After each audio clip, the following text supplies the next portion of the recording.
Bom, gente, nós vimos o histórico da tabela, como é que chegaram nessa tabela moderna que a gente usa hoje. E agora o que a gente vai fazer é entender como foi a construção dessa tabela. Foi baseada em quê? A gente já sabe que está em ordem de número atômico, mas por que colocaram cada elemento naquela posição? Isso aí não é um pouco, não é muito, mas muito importante. Então vem, que hoje é um ótimo dia para você aprender, você vai ver como essa parte ela tem lógica e como é divertido de a gente aprender. Vamos nessa, vamos trabalhar.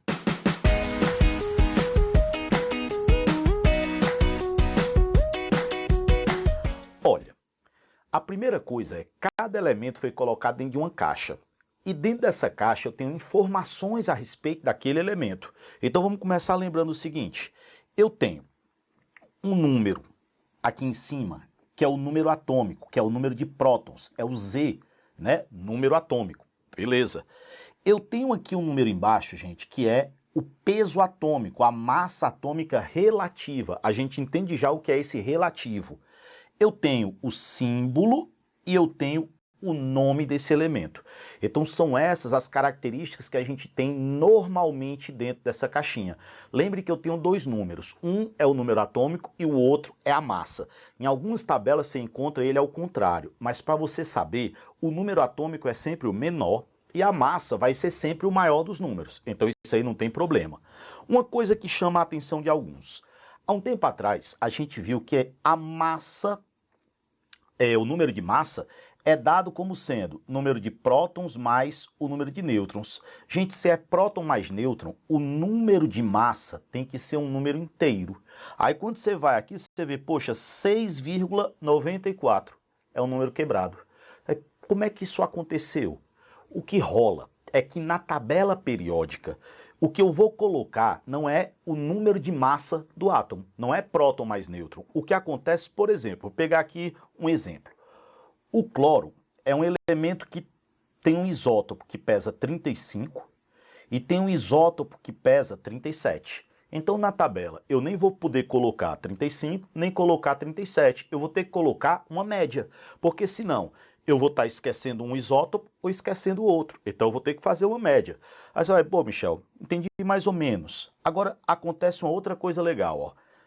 75% de todo o cloro é o 35 e só 25% é o 37. Isso quer dizer o quê? Se tem mais cloro 35 do que cloro 37, a massa vai ter que ser mais próxima de 35 do que de 37.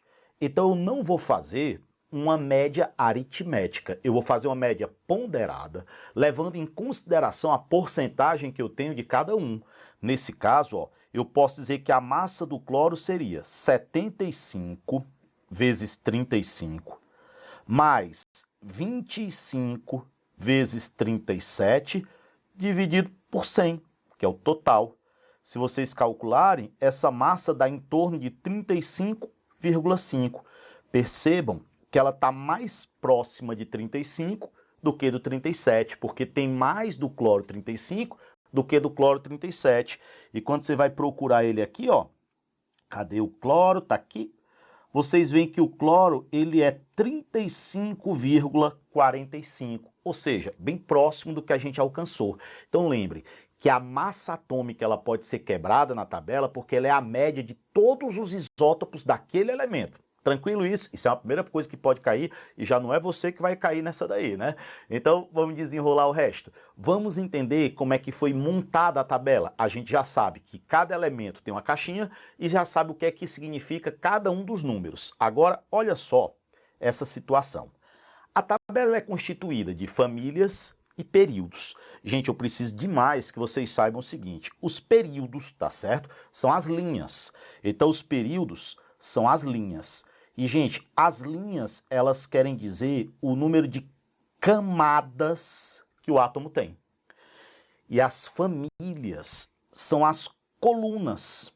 E quem é colocado na mesma família é quem tem a distribuição eletrônica semelhante.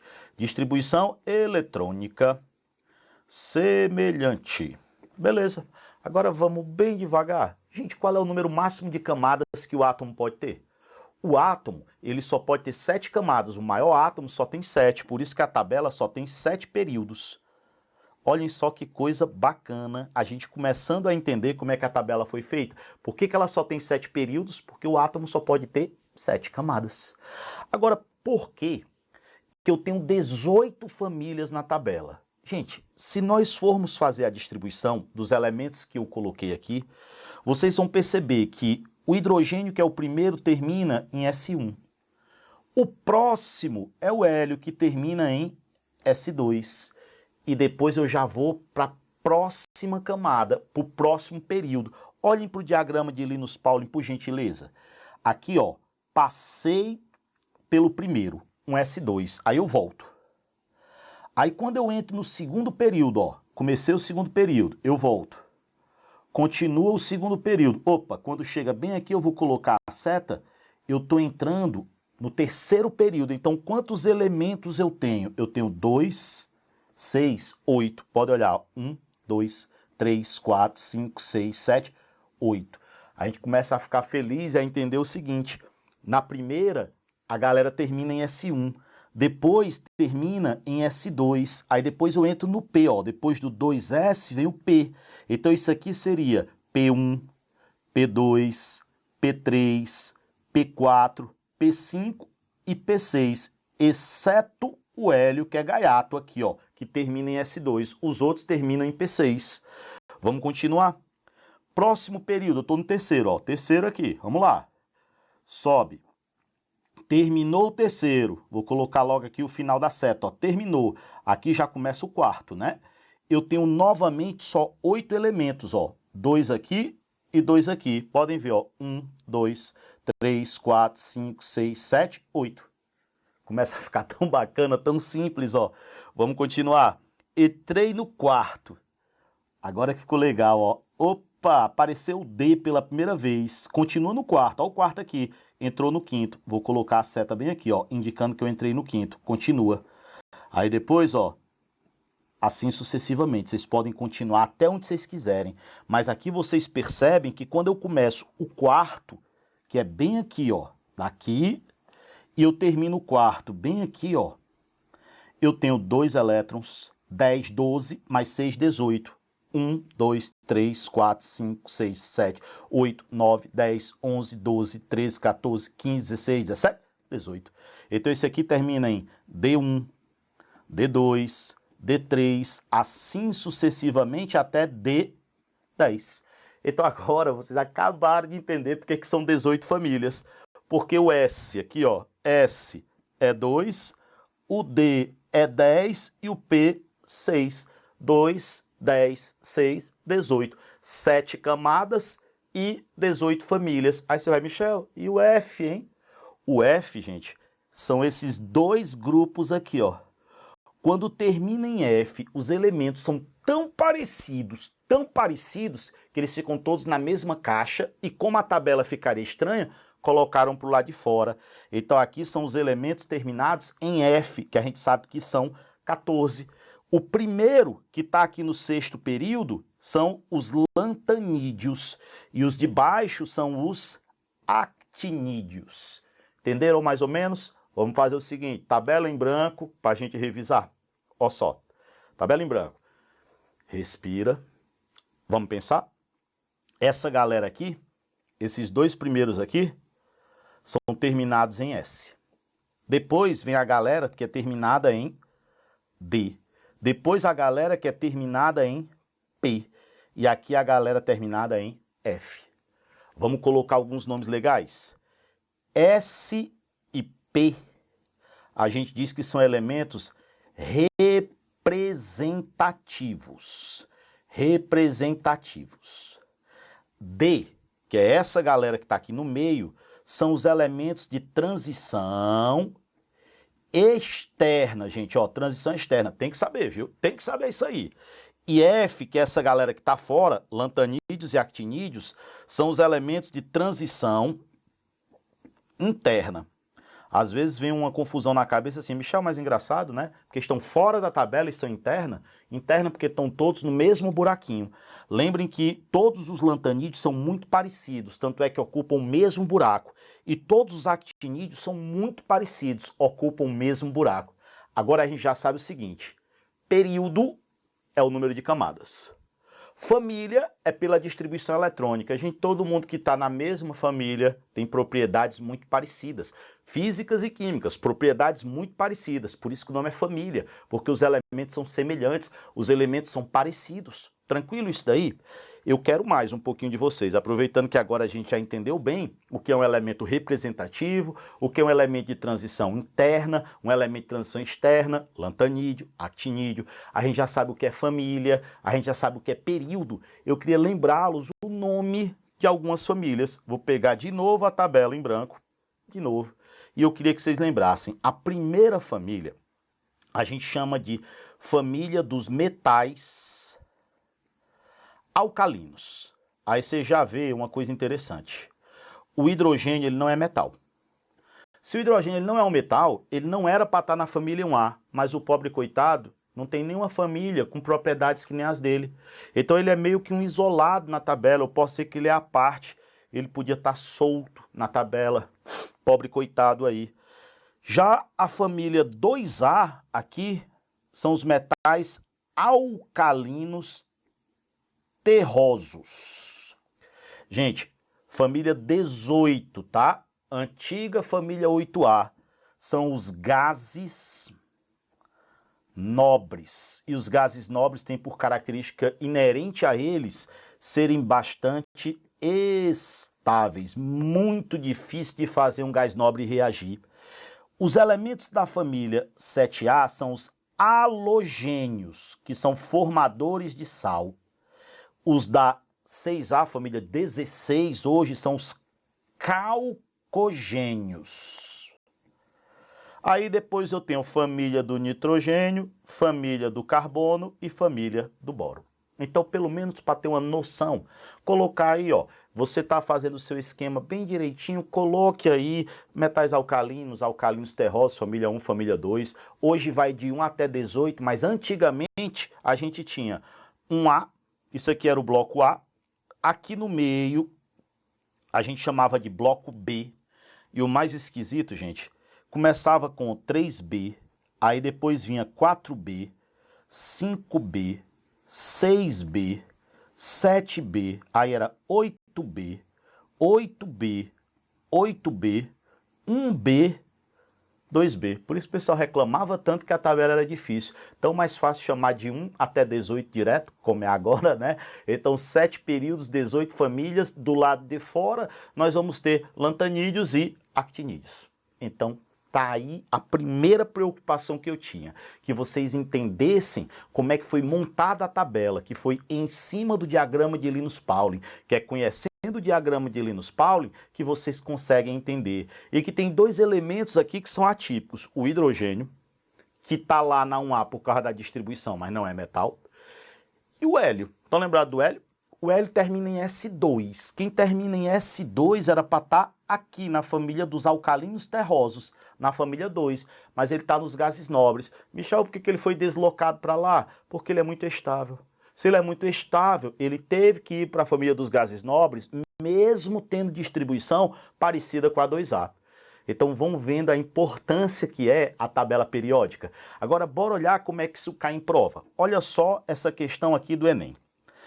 Na mitologia grega, Nióbia era filha de Tântalo, dois personagens conhecidos pelo sofrimento. O elemento químico de número atômico igual a 41 tem propriedades químicas e físicas tão parecidas. Gente, por favor, se o cara tá te dizendo aí que são propriedades químicas e físicas tão parecidas, tá aqui, ó, tu já sabe que eles têm que ser do mesmo grupo, da mesma família, os dois. E ele diz que, por isso, em homenagem a esses personagens, foi conferido a esses elementos os nomes de Nióbio e Tântalo, 41 e 73. Esses dois elementos químicos adquiriram grande importância econômica na metalurgia, na produção de supercondutores e em outras aplicações na indústria de ponta, exatamente pelas propriedades químicas e físicas comuns. Olha só, segunda vez que ele diz. A importância econômica e tecnológica desses elementos pela similaridade de suas propriedades químicas e físicas. Gente, ele falou 3 vezes no enunciado. Propriedades semelhantes para elementos mesma família. Aí na letra A ele diz, terem elétrons no subnível F. Letra B, serem elementos de transição interna. Gente, eles podem ter elétrons no subnível F, mas não é pelo fato de ter elétrons no subnível F que faz com que eles sejam parecidos. Serem elementos de transição interna, podia ser lantanídeo ou podia ser actinídeo, que são bem diferentes. Não precisa fazer a distribuição eletrônica aí. Pertencerem ao mesmo grupo, sem dúvida. Propriedades semelhantes, eles pertencem ao mesmo grupo. Letra D, terem seus elétrons mais externos nos níveis 4 e 5, respectivamente. Gente, não é pelo período, não é pelo número de camadas que eu sou parecido, é se eu estou no mesmo grupo, é pela distribuição eletrônica e não pelo período, tá? Elementos pelo período, eles não são semelhantes, é no grupo, é na coluna e não na linha. Estarem localizados na família dos alcalinos terrosos e dos alcalinos, seriam famílias diferentes. Se são famílias diferentes, propriedades diferentes. Então, letra C, vejam que às vezes a gente se empolga pensando que tem que fazer a distribuição, mas não tem que fazer a distribuição. Conseguem ver a situação? Vamos para uma outra. Olha só, os diferentes elementos químicos conhecidos na atualidade foram organizados num quadro que levou anos para ser construído, chamado de tabela periódica. Nela, os elementos estão posicionados obedecendo uma ordem crescente de seus números atômicos, sendo dispostos em filas horizontais e em colunas verticais. Baseado na sua distribuição eletrônica, é possível localizar qualquer elemento na tabela, determinando seu grupo e período. O item que indica a localização correta na tabela para o átomo de zinco é, gente, bom que nós vamos treinar isso e vocês vão acertar qualquer uma. Olha só, se nós pegarmos o zinco, qual é o número atômico? 30. O que é que você tem que fazer? A distribuição eletrônica. Aí você vai, segue o diagrama.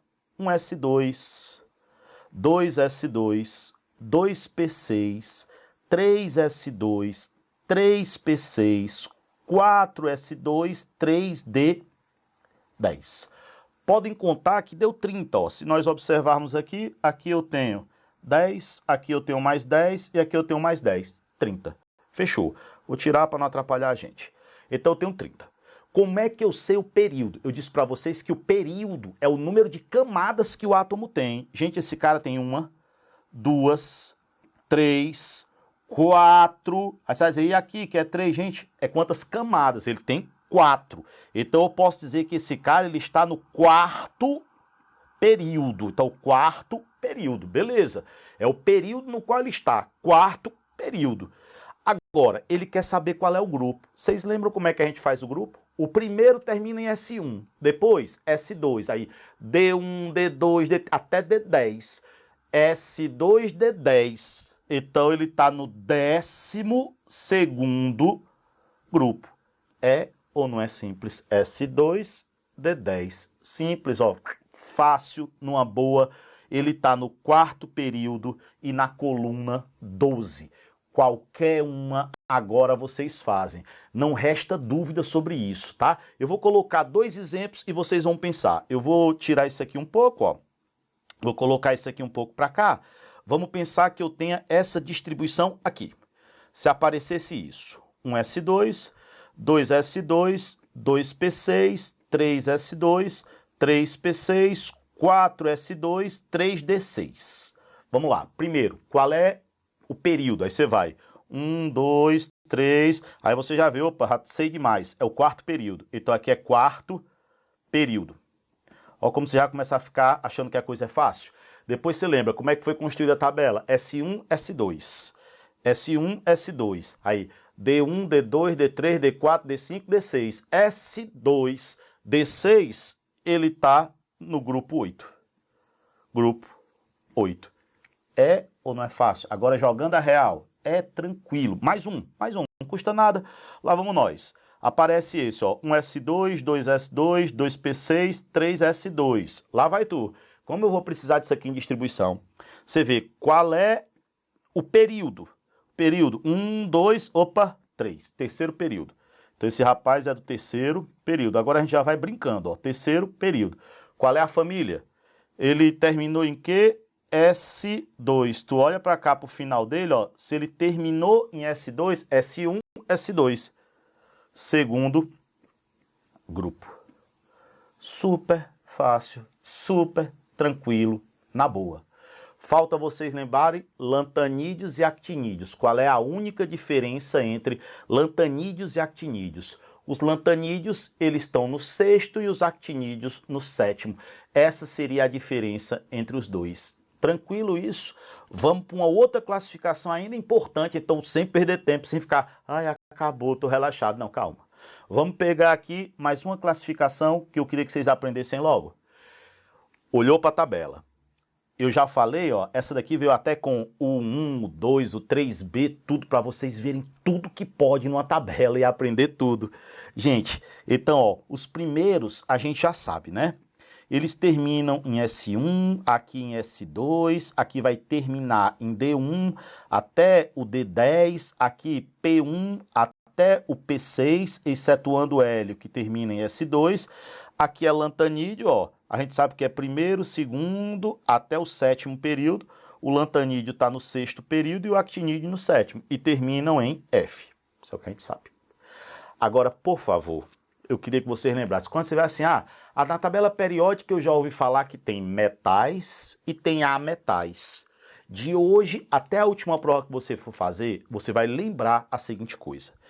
Gente, os metais, eles são a maioria esmagadora da tabela. Vocês lembram que a gente chamou de metais alcalinos terrosos, metais de transição externa, metais de transição interna. Então, toda essa galera aqui, eu vou riscar, mas depois eu apago, ó, toda essa galera aqui, ó, na tabela, toda é metal. Mais de 70% mais de 70% da tabela é metal. Se mais de 70% na tabela é metal, quer dizer, quem é que predomina na tabela? Metal. Gente, vou tirar porque eu risquei demais, me empolguei aqui. Eu preciso que vocês tenham uma noção que eu tenho um grupo que é intermediário, que estão aqui, ó. Boro, silício, germânio, arsênio, antimônio, telúrio e polônio. São os semimetais. E os ametais são muito poucos. Olhem só, vou marcar aqui de laranja. Eu tenho carbono, nitrogênio, oxigênio, fósforo, enxofre, selênio, flúor, cloro, bromo, iodo e astato e os gases nobres, porque essa família aqui é a família dos gases nobres. Então, o que é que predomina na tabela? Metais. E o que é que tem muito pouco? Ametais. Então, para a esquerda, a partir de agora você já lembra, para a esquerda eu vou ter os metais. E para a direita eu vou ter os ametais. Então, quando eu falar caráter metálico para a esquerda, caráter ametálico para a direita. Então, vocês guardem essa ideia, vocês botem isso na cabeça. Gente, qual é a tendência natural dos metais? Perder elétron. E dos ametais? Ganhar elétrons. E dos gases nobres? Ficar na boa. Então, os metais perdem, os ametais ganham e os gases nobres ficam na boa. Então, ó, toda vida, se o metal perde elétron, a tendência dele é formar cátion. Já se o ametal ganha elétron, eu posso dizer que a tendência dele é formar ânion. Que mais? Porque tem, gente, perder elétron, a gente ainda vai ver, mas eu já vou adiantando, é sofrer oxidação. Então, os metais, a tendência é sofrer oxidação. Então, eles sofrem oxidação. Já os ametais, se eles ganham elétron, a tendência deles, eles sofrem redução. Então, metal perde, a metal ganha. Isso não sai mais da sua cabeça, tá? A maior parte da galera da tabela é o quê? Metal. Lembro de algumas características dos metais? Eles conduzem corrente elétrica, eles conduzem calor, a gente sabe bem disso, as panelas, se você tocar, você lascou-se todo, arrombou-se todo. A gente sabe que são ótimos condutores de calor, de eletricidade, eles têm ponto de fusão e de ebulição normalmente altos, excetuando-se o garotão aqui, o mercúrio, né? Aqui no meio que a gente sabe, é o único metal que é líquido à temperatura ambiente. Então, muitas características importantes, né? Mas hoje você sai dessa aula lembrando, a maior parte da tabela é metal e os metais querem perder. Poucos são ametais, querem ganhar. E os gases nobres, na boa. Tranquilo isso daí. Então, mais uma vez, gente, eu mostrei aí para vocês como a tabela ela tem lógica, como ela não foi montada de qualquer jeito, como dá para vocês entenderem. Então, guardem no coração de vocês e eu vejo já vocês na próxima aula. Beijo imenso!